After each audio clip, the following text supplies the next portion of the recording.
안녕하세요. 여러분의 부와 성공을 응원하는 에밀리입니다. 오늘 만나볼 책은 메이크업 아티스트 정샘물의 셀프 인생 메이크업. 나는 오늘도 나를 믿는다입니다. 여러분, 정샘물 하면 무엇이 떠오르시나요? 저는 김태희, 이효리, 전지현, 보아 등 최고의 톱스타만 작업을 한다는 메이크업 아티스트, 그리고 검정 뿔테와 강렬한 레드 컬러의 립스틱이 떠오르는데요. 왠지 부유한 집에서 태어나 부모님의 전폭적인 지지를 받으며 성장했을 것 같은 화려하고 강한 이미지와는 달리 어린 시절 수많은 결핍을 극복하고 지금의 자리에 이르게 되었다고 합니다. 17 아르바이트생 시절부터 자신이 되고 싶은 모습의 이미지를 모아 스크랩한 것이 인생 로드맵이 되었으며 지금까지 성장하고 발전할 수 있는 원동력이 되었다고 합니다. 결국 인생은 작은 실천으로부터 달라지고 그렇게 실천하고 변화할 때 나는 참 괜찮아지는구나 라는 것을 경험한 그녀는 이에 대한 구체적인 실천법을 바로 이 책 나는 오늘도 나를 믿는다에 담았다고 합니다. 그럼 제가 책 조금 들려드릴게요. 글을 시작하며 인생의 변화는 나를 믿는 순간 시작된다. 10대 소녀인 나. 그 애가 갑자기 여기 지금 내 앞에 나타난다면 친한 벗을 대하듯 반갑게 맞이할 수 있을까? 나에게는 분명 낯설고 먼 존재일 텐데 비스와바 쉰보르스카의 시 10대 소녀의 첫 부분을 우연히 읽었을 때 가슴이 철렁 내려앉는 기분이었다. 지금 내 앞에 10대 시절의 나 자신이 갑자기 나타난다면 과연 어떤 느낌일까? 깡마른 그 10대 소녀는 화가가 되고 싶었다. 어머니의 서가에서 렘브란트며 레오나르도 다빈치의 화집을 꺼내보며 언젠가는 이런 그림을 그리리라 꿈을 키웠다. 하지만 가세가 기울고 고등학교 등록금조차 내지 못하는 처지가 되자 소녀는 미대 입시를 포기하고 아르바이트를 시작한다. 등록금을 못 냈다는 이유로 더는 벌을 받고 싶지 않아서, 동생들 운동화 한 켤레 마음 편히 사주고 싶어서 수업이 끝나자마자 연세대학교 공과대학으로 달려가 교수님들 심부름을 하고 차를 타고 탁자를 정리한다. 밤이 되면 소녀는 단란한 가족과 근사한 여성의 사진 등을 신문에 오려 차곡차곡 스크랩한다. 그 이미지들이 마치 미래에서 온 카탈로그라도 되는 것처럼 10년, 20년 후 자기 모습도 그러리라 굳게 믿으면서 지금 그 소녀가 늘 외로웠지만 꿋꿋하고 강단있던 그 소녀가 내 앞에 나타난다면 나는 묻고 싶다. 누가 시킨 것도 누구한테 배운 것도 아닌데 넌 어쩌면 그럴 수 있었냐고.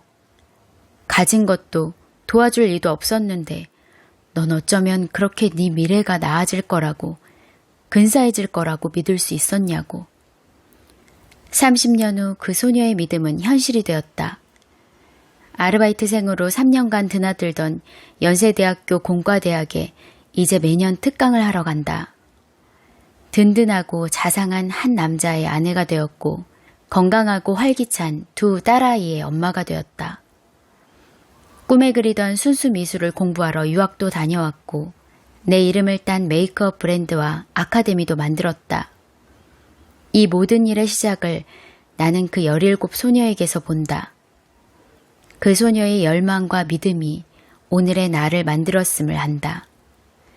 그래서 지금 내 눈앞에 그 소녀가 나타난다면 안아주고 싶다.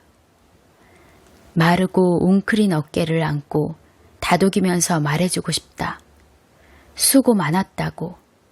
정말로 고맙다고. 나라고 흔들린 때가 없었을까? 자신을 부정하고 싶어 짙은 메이크업과 과감한 옷차림에 집착하던 때가 내게도 있었다. 하지만 이내 17 시절에 내가 나타나 자신을 다독였다. 내가 진짜 바라는 모습은 그런 것이 아니라고. 나를 감추고 숨기면서 남처럼 되려 해서는 나의 진짜 가치를 발견할 수 없다고. 내가 어떤 사람인지, 무엇을 바라는지 직시하자 비로소 내 가치가 보였다. 그뿐만 아니라 타인의 가치도 보였다. 다른 누구와도 비교할 수 없는 바로 그 사람만의 가치. 그것에 눈을 뜨자 메이크업 방식이 달라졌다. 모든 사람의 얼굴에 획일적으로 유행하는 메이크업 방식을 적용하는 것이 아니라 그 사람의 타고난 선과 결에 따라 고유의 매력을 가장 돋보이게 하는 메이크업을 시도하게 된 것이다. 그래서 정샘물 뷰티의 슬로건도 Beauty starts from you, just believe 라고 정하게 되었다. 아름다움은 나를 알고 나를 믿어주는 데서 시작한다. 아니, 인생에서 일어나는 모든 변화가 나를 알고 나를 믿어주는 데서 시작된다. 이 책은 이런 단순한 진리를 전하고 싶었다. 나를 알고 나를 믿어야 한다는, 누구나 다 할 줄 알고 다 아는 것만 같은 이 말이 실은 얼마나 힘이 세고 위대한지 말하기 위해 썼다. 보잘것없던 17살 아르바이트생이 스타 메이크업 아티스트를 거쳐 K-뷰티의 선두주자가 된 그 기적 같은 이야기가 다름 아닌 나에 대한 믿음에서 시작되었다는 걸 알려주고 싶어서 썼다. 그리고 17살의 나와 같은 표정을 짓고 있는 누군가에게 지금 잘하고 있어요. 다 잘 될 거예요. 그렇게 믿으세요. 라고 속삭여주고 싶어서 썼다. 세상 모든 사람이 나를 믿어줄 필요는 없다. 내가 해낼 것을, 마침내 이룰 것을 나 자신이 믿어주면, 내가 나를 믿어주면 그것만으로 충분하다. 이런 생각이 너무 순진하다고 말하는 사람에게 내가 종종 인용하는 이 문장을 전하고 싶다. 독일의 심리학자이자 비즈니스 관계 전문가인 옌스 바이드너가 저서 지적인 낙관주의자에서 한 말이다. 미래는 어차피 좋을 것이라고 믿는 사람만이 또 그 결과를 처리할 의욕을 낼 수 있다. 장밋빛 안경을 쓴 사람이 마침내 흑자를 만들어내는 것이다. 이 책을 통해 장밋빛 안경을 쓴 동지들이 많아지길 소망한다. 목차 한번 살펴볼게요. 챕터 1. 기적의 발견. 꿈이 현실이 되는 인생 로드맵. 기적은 어떤 얼굴로 나를 찾아오는가? 괜찮아, 잘하고 있어. 불안해하지 마. 이미지를 모으면 꿈에도 가속이 붙는다. 실패한 꿈은 없다. 이루지 못한 꿈이 있을 뿐. 챕터 2. 출발선 다지기. 모든 미래는 지금의 나에서 시작된다.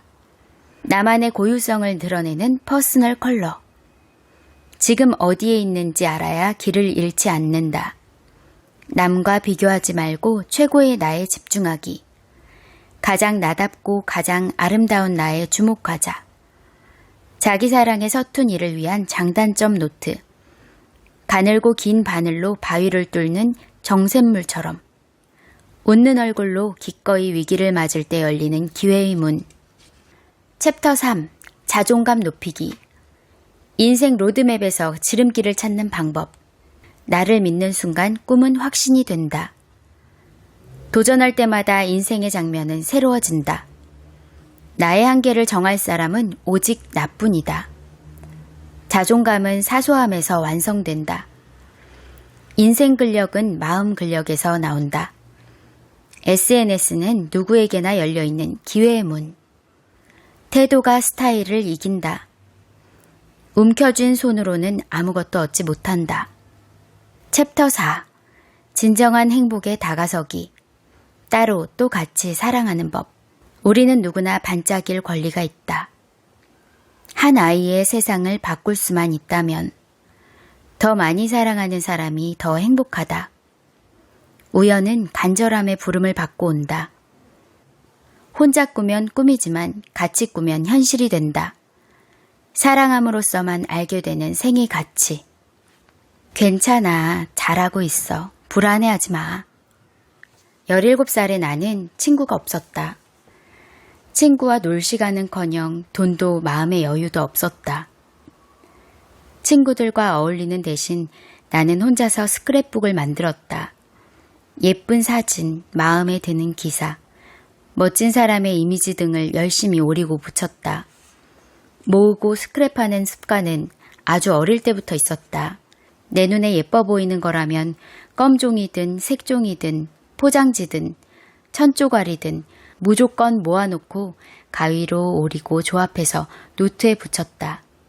어머니가 기록과 스크랩을 무척 좋아하셨는데 어쩌면 그런 성향을 물려받았는지도 모른다. 꿈을 담은 스크랩북으로 환상의 성을 짓다. 어릴 때는 스크랩이 그저 장난이자 놀이였지만 17 시절에는 달랐다. 말 그대로 살려고 스크랩을 했다. 나는 보잘것없는 내 현실을 부정하고 싶었다. 비루한 현실이 아니라 신문이나 잡지에 정돈되고 아름다운 이미지 속에 나 자신을 살게 하고 싶었다. 아버지는 늘 부재 중이었다. 사업이 잘 되면 바빠서, 안 되면 빚쟁이에 쫓기느라 집에 없었다. 내게는 온 가족이 식탁에 둘러앉아 단란하게 밥을 먹거나 가족여행을 간 기억이 전혀 없다. 이런 결핍을 신문이나 잡지에서 기사를 오려 스크랩하는 것으로 채워갔다. 신문에는 도란도란 가족회의를 여는 가족이 있었고 아이를 목에 태우고 환히 웃는 아빠가 있었으며 생일 케이크를 굽는 엄마가 있었다. 또 자신의 커리어를 당당하게 지켜가는 여성이 있었고 지적인 교수가 있었고 예쁘게 메이크업을 한 배우도 있었다. 이런 사진을 가위로 쓱싹쓱싹 오려 스크랩북에 붙이면 그 모든 것이 실제 나의 이야기가 되는 것만 같았다. 나도 언젠가는 아름다운 가정을 꾸릴 수 있겠지. 당당한 커리어 우먼이 될 수 있겠지. 돈 걱정 없이 하고 싶은 일을 마음껏 할 수 있겠지. 나처럼 어려운 아이를 도울 수 있겠지. 기사나 그림 밑에 나의 이상과 다짐을 담은 글을 적어보기도 했다. 그렇게 스크랩북이 한 권, 두 권 늘어날수록 꿈도 점점 더 원대해졌다. 초등학교 다닐 때 잠시 연희동 달동네에 산 적이 있다. 대궐 같은 고급 주택들을 지나 언덕배기를 한참 오르고 또 올라야 우리 집이 나왔다. 가난한 동네에도 봄이면 장미가 피었다. 호박 넝쿨과 장미 넝쿨이 함께 자라는 공터가 내 단골 놀이터였다. 상상 속에서 나는 장미덩굴로 둘러싸인 멋들어진 성에 사는 공주였다. 한 번은 그런 환상을 친구에게 이야기했는데 친구가 그걸 사실로 믿고 우리 집에 놀러왔다. 달동네에 있는 우리 집을 본 친구의 얼굴이 아직도 생생하다. 친구의 실망한 얼굴에 나의 환상도 무참히 깨졌다. 17살의 내게 스크랩북은 환상의 성이나 마찬가지였다. 그 성에는 단란한 가족과 멋진 커리어를 가진 나 자신이 살고 있었다. 그리고 스크랩북으로 지은 환상의 성은 절대 무너지지 않았다. 4번의 이벤트, 30년의 기적. 2015년 여성가족부 청년여성 멘토링 사업의 대표 멘토로 선정되었다. 강연 준비를 하려고 17살 기억부터 더듬다가 문득 스크랩북이 떠올랐다. 차곡차곡 모아둔 여러 권의 스크랩북에는 고등학생 시절 내가 선망하고 동경한 이미지들이 가득했다. 추억에 잠겨 한 장 한 장 책장을 넘기다가 갑자기 팔에 오소소 소름이 돋았다. 잠깐만, 이게 뭐야? 이거 전부 지금 내 모습이잖아? 단란한 가정 꾸리기, 순수 미술 공부하기, 예술적인 분야에서 커리어 키우기, 연세대학교 강단에 서기. 내가 꿈꾸던 모든 것이 완벽하게 현실이 되어 있었다. 당시에는 스크랩북이 현실에서 도망치기 위한 수단이었는데 지금 보니 그것은 앞날을 내다본 예언서였다. 너무 놀라 스크랩북의 내용과 일치하는 실제 삶의 궤적을 연도별로 정리해봤다.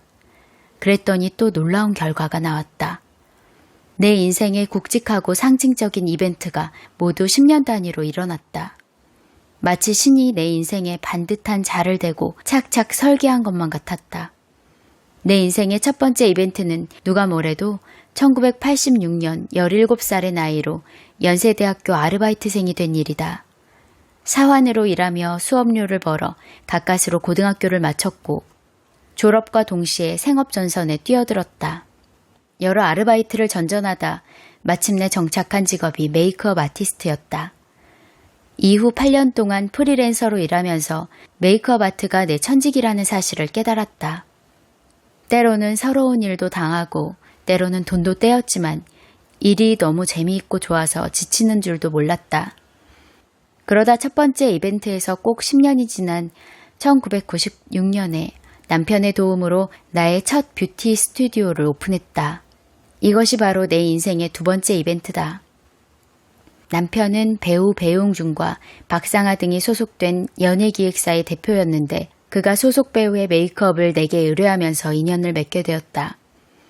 그런데 서너 번쯤 봤을 무렵 그가 내게 관심을 표하기 시작했다. 좋은 사람이라는 건 알고 있었다. 평판도 좋았고 함께 일해보니 더욱 실감할 수 있었다. 하지만 당시 나는 메이크업 아티스트로 막 자리를 잡아가던 때였고 가정 형편도 여의치가 않아 누구를 만날 상황이 아니었기에 그를 피해 다녔다. 그러다가 결국 내 가정사를 털어놓았다. 집안 사정이 어려워서 제가 돈을 벌어야 해요. 지금은 결혼할 수 없는 처지예요. 멀리 도망가라고 한 말인데 오히려 그는 한 걸음 더 내게 다가왔다. 그게 이유라면 그 짐 혼자 떠안지 말고 나랑 나눕시다. 그렇게 우리는 연인이 되었고 8개월 후 부부가 되었다. 호언장담한 대로 그는 나의 짐을 나누어 주었고 그렇게 홀가분해진 내 어깨에 크고 튼튼한 날개를 달아주었다. 지금이야 많이 달라졌지만 당시만 해도 결혼한 여자는 커리어를 포기해야 하는 경우가 많았다. 그러나 나는 오히려 그 반대였다. 당시는 메이크업 아티스트 1세대가 청담동을 중심으로 뷰티 살롱을 오픈해 웨딩 및 연예인 메이크업을 주도하던 때였다. 비즈니스 감각이 남달랐던 남편은 내추럴 메이크업의 창시자로 주목받던 내가 뷰티 살롱을 오픈하면 충분히 승산이 있을 것이라 판단했다. 프리랜서로 새벽부터 밤 늦게까지 현장을 전전하는 것도 더는 보기 힘들다고 했다.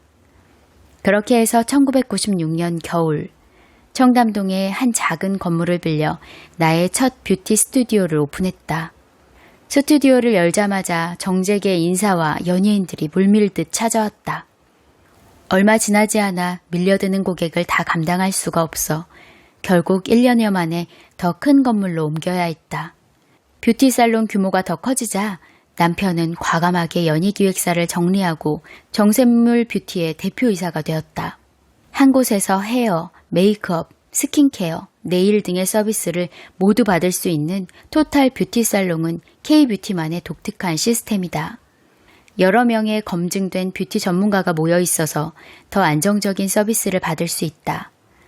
연예인의 경우 전문가에 따라 뷰티 컨셉이나 스타일링이 달라지기 쉬운데 토탈 뷰티 시스템을 이용하면 자신의 이미지를 동일하게 유지하고 관리할 수 있다. 뷰티 살롱의 성공은 내 커리어에 큰 이정표가 되어주었다. 당시 우리 살롱은 K-뷰티 열풍의 중심지로 인정받으며 일본이나 프랑스 등지에서 이 시스템을 벤치마킹하기 위해 견학을 오기도 했다. 첫 뷰티 스튜디오를 오픈한 지 10년 만인 2006년, 내 나이 37에 샌프란시스코로 유학을 떠났다. 이것이 바로 내 인생의 세 번째 이벤트다. 한창 사업이 번창하던 시기에 늦가기로 유학길에 오르기란 쉽지 않았다. 하지만 남편과 지인들의 응원과 격려에 용기를 낼 수 있었다. 나는 유학 생활을 통해 순수 미술에 대한 오랜 갈증을 풀고 나만의 메이크업 철학을 공고하게 확립할 수 있었다. 그야말로 유학이 내게 일생일대의 기회이자 전환점이 된 셈이다. 내 인생 네 번째 이벤트는 연세대학교 공과대학에서의 강의다. 이 역시 세 번째 이벤트에서 꼭 10년 후인 2016년 내 나이 47에 일어난 일이다. 17에는 아르바이트생으로 종종거리며 대학 캠퍼스를 뛰어다녔고 27에는 내 이름을 내건 뷰티 스튜디오에서 새벽부터 밤늦게까지 신명나게 일했다. 37에는 늦가기 유학생으로 새로운 지식과 문화를 스펀지처럼 빨아들이며 내면을 살찌웠고 47에는 꿈에 그리던 대학 강단에 섰다. 이 자체로도 놀라운 인생 역전이 아닌가. 그런데 더 놀라운 것이 있다. 이 모든 이야기가 17살에 만든 스크랩북 속에 이미 존재하고 있었다는 사실이다. 이것을 과연 우연이라고 말할 수 있을까? 추구하면 얻을 것이니 아무 것이나 하찮은 것을 원하지 마라. 사마천. 이미지를 모으면 꿈에도 가속이 붙는다. 누군가 당신에게 슈퍼마켓에 가서 디리링을 사오라고 한다. 당신은 디리링이 무엇인지 알지 못하므로 슈퍼마켓 점원에게 문의한다. 점원이 가리키는 곳에서 디리링이라는 것은 찾았지만 수많은 디리링 중에 무엇을 골라야 할지 혼란스럽다. 어떤 디리링은 푸르스름하고 어떤 디리링은 샛노랗고 또 어떤 디리링은 노란 바탕에 검은 점이 박혀 있다. 결국 당신은 눈을 질끈 감고 아무 디리링이나 골라온다. 그것이 최선인지 아닌지 당신은 끝내 알지 못한다. 그런데 만일 디리링이 아니라 바나나를 사오라고 시켰다면 어떨까? 바나나라는 단어를 듣는 순간부터 당신 머릿속에는 샛노랗고 단단한 바나나의 이미지가 선명하게 떠오를 것이다. 그 결과 당신은 다양한 바나나들 속에서도 혼란을 느끼지 않고 원하는 바나나를 곧바로 찾을 수 있다. 내가 모은 이미지가 10년 뒤 내 모습이다. 이처럼 내 머릿속에 선명한 이미지가 있느냐 없느냐는 무언가를 선택하는 일에 크나큰 영향을 미친다. 원하는 것에 대한 선명하고 뚜렷한 이미지를 가진 사람은 그 이미지와 같거나 비슷한 것을 얻기 위해 최선을 다한다. 자신이 원하는 것이 무엇인지 구체적으로 알기 때문이다. 반면 흐릿하고 막연한 이미지를 가진 사람은 선택의 기준이 없기 때문에 아무거나 손에 잡히는 것을 얻게 된다. 목걸이 하나를 사러 가도 원하는 브랜드, 색상, 모양, 줄의 길이, 매치할 의상 등에 대한 명확한 이미지가 있으면 효율적이고 만족할 만한 쇼핑을 할 수 있다. 반면 그냥 목걸이라는 흐릿한 이미지만 가진 사람은 수십 군데 발품을 팔아도 끝내 원하는 것을 사지 못하거나 아무거나 사게 된다. 스크랩북을 만들어야 하는 이유가 여기에 있다. 내가 무엇을 좋아하고 원하는지, 어떤 사람이 되고자 하는지 그저 막연하게 꿈꾸면 그 무엇도 얻기 어렵다. 하지만 스크랩북이라는 시각화 수단을 활용해 내가 원하고 꿈꾸는 것에 대한 명확한 이미지를 뇌에 각인시키면 결과적으로 목표를 이루기가 한결 쉬워진다. 자신이 원하는 이미지를 모으는 사람과 그렇지 않은 사람은 성장 속도 자체가 다르다. 이미지를 모으는 사람의 성장 속도에는 가속이 붙는다. 꿈꾸는 이미지를 모으면 일단 목표 자체가 확실하고 선명해진다. 그러면 선택의 순간에 그것이 자신의 목표에 부합하는지 아닌지 현명한 결정을 내릴 가능성이 커진다. 이미지를 모으는 사람은 우연히 찾아온 기회도 절대 놓치지 않는다. 이 기회가 어떤 가능성으로 이어질지 내 것인지 아닌지 금세 알아보기 때문이다. 무엇보다 이미지를 모으고 스크랩하는 일은 자신을 이해하고 들여다보는 성찰의 기회가 된다. 순간순간 나를 매료시키고 잡아끄는 이미지를 스크랩북에 일목요연하게 정리해보자. 그러면 어느 순간 매지가이처럼 나라는 사람의 정체성이 또렷하게 떠오른다. 내가 단란한 가족의 이미지를 모은 것은 나 자신이 이상적인 가정을 꿈꾸고 있다는 사실을 말해준다. 또 시각적 쾌감을 주는 온갖 이미지를 모은 것은 미술에 대한 열망이 있음을 뜻한다. 선행을 베푼 사람들의 기사를 모은 것은 나 역시 세상에 선한 영향력을 발휘하고 싶은 꿈을 꾸고 있다는 증거다. 결국 내가 스크랩북 속에서 발견한 것은 어려운 환경에 굴복하는 대신 늘 무언가를 꿈꾸는 충분히 가치 있고 충분히 멋진 나 자신이었다. 이런 자존감이 있었기에 나는 자신에게 기회를 줄 수 있었다. 내 삶을 변화시킬 기회, 내가 원하는 바를 실현시킬 기회, 그리하여 더 건강하고 행복한 삶을 살 기회. 스스로가 자신에게 기회를 주지 않으면서 남들이 기회를 주기만을 바랄 수는 없다. 모든 것은 나로부터 시작되어야 한다. 자존감은 사소함에서 완성된다. 남이 몰라줘도 내가 알아주면 된다.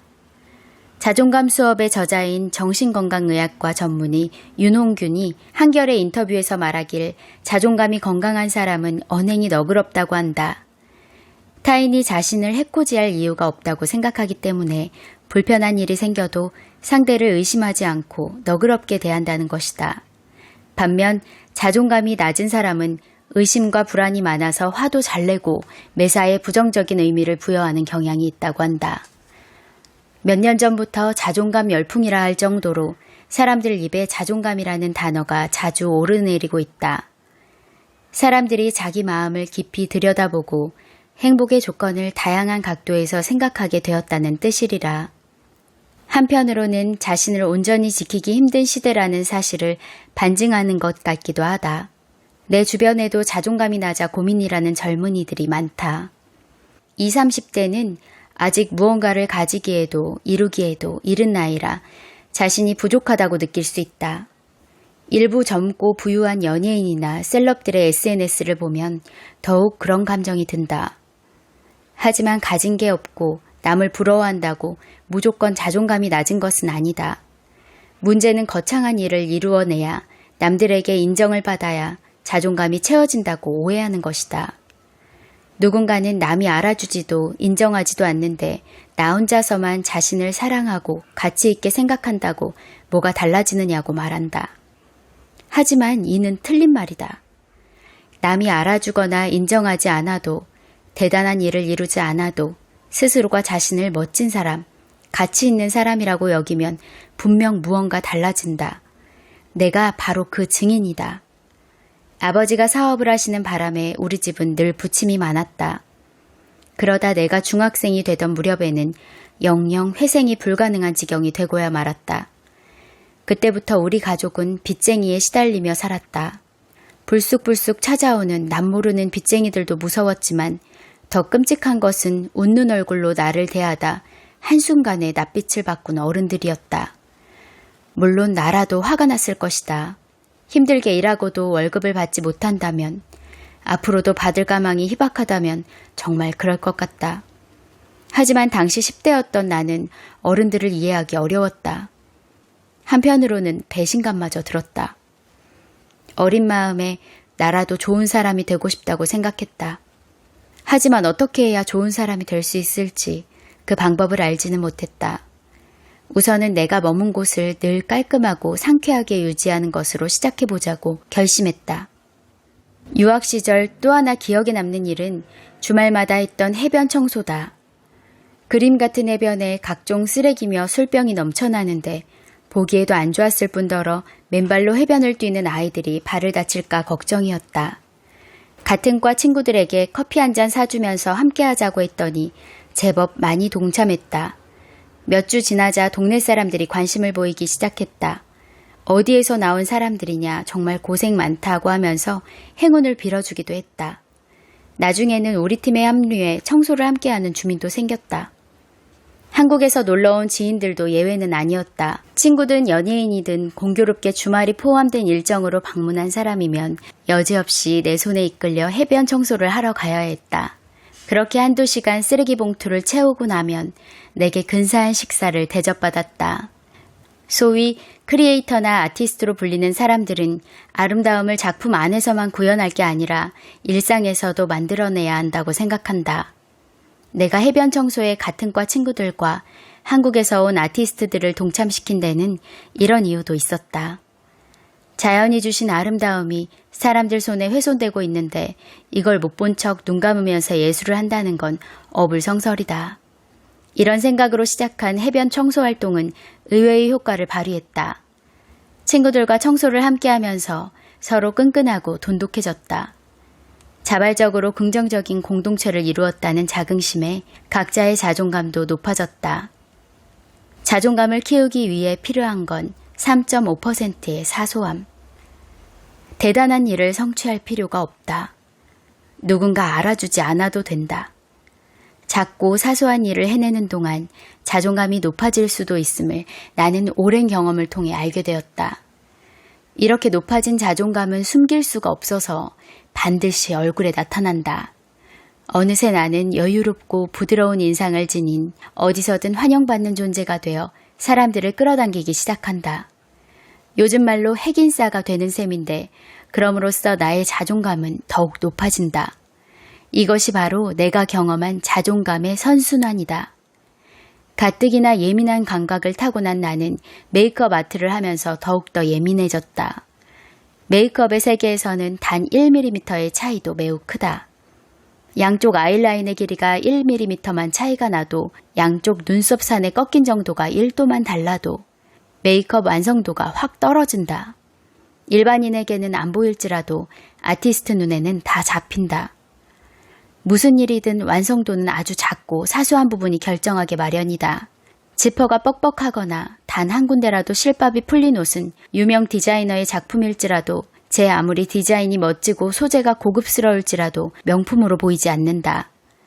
그런 의미에서 완성도란 아주 작고 사소한 부분까지 극단적으로 완벽함을 추구해야만 얻어진다. 따라서 사소함을 무시하거나 우습게 여겨서는 안 된다. 사소함을 무시한 대가는 결코 사소하지 않다. 악마는 디테일에 있다는 말도 있지 않은가. 나이 들수록 거창하고 엄청난 무언가보다는 작고 사소함에 더 매료된다. 내 휴대전화에는 바람에 흔들리는 작은 들꽃과 차창에 매달린 작은 빗방울, 라엘이 손바닥만한 단풍잎 사진이 가득하다. 남편이 기분 좋을 때 부르는 나지막한 콧노래, 두 아이의 작은 키득거림이 그 어떤 오케스트라 연주보다 아름답게 들린다. 아이들과 함께하는 사소한 일상은 그 어떤 영광과 명예보다 더 충만한 행복감을 준다. 정말로 귀한 보물은 금고에 없다. 하나님이 그런 뻔한 곳에 보물을 숨기실 리 없다. 보물은 사람들이 찾을 생각조차 하지 않는 아주 사소한 데 있다. 뛰어난 아이디어, 인생의 진리, 삶의 기쁨, 자존감의 비밀은 늘 그런 곳에 있다. 작디 작은 것으로 눈길을 돌리고 귀를 열면 세상 모든 것이 다 귀하다. 세상 모든 것을 귀하게 여기는 나 자신도 귀해진다. 바닷물 소금의 농도는 약 3.5%라고 한다. 이 3.5%의 소금이 바다를 바다답게 만들고 수많은 생명을 품는다. 어쩌면 우리의 자존감도 단 3.5%의 무언가로 채울 수 있을지 모른다. 50%, 70%의 무언가는 필요하지 않다. 작고 사소한 일을 해낸 뿌듯함, 좋은 사람이 되기 위한 단 한 걸음이 우리 마음을 일으켜 세우고 우리 어깨를 으쓱하게 한다. 이것이 바로 금수저로 태어나지 않아도, 경쟁에서 이기지 못해도, 다른 사람이 알아주지 않아도 우리의 자존감이 시들지 않는 이유다.